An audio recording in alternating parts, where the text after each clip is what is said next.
వారణాసి వెళ్తున్న ఇండిగో విమానానికి బాంబు బెదిరింపులు కలకలం సృష్టించింది. ఇది జరిగిన వెంటనే విమానాన్ని రన్వేపై అత్యవసరంగా నిలిపివేశారు. వెంటనే స్పాట్ కు చేరుకున్న భద్రతా సిబ్బంది ప్రయాణికులందరినీ సురక్షితంగా తరలించారు. అనంతరం విమానాన్ని క్షుణ్ణంగా తనిఖీ చేశారు. తీరా అసలు విషయం తెలిసి ఊపిరి పీల్చుకున్నారు.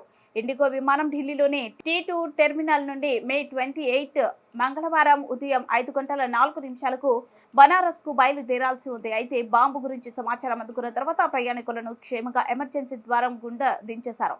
తనిఖీ కోసం విమానాన్ని విమానాశ్రయంలోని ఐసోలేషన్ బైక్ తీసుకెళ్లారు. ఘటన స్థలానికి బాంబ్ స్క్వాడ్ టీమ్ CISF రప్పించారు. దీని తర్వాత విమానాన్ని పరిశీలించిన అధికారులు ఇది పుకారు అని తేల్చి చెప్పారు.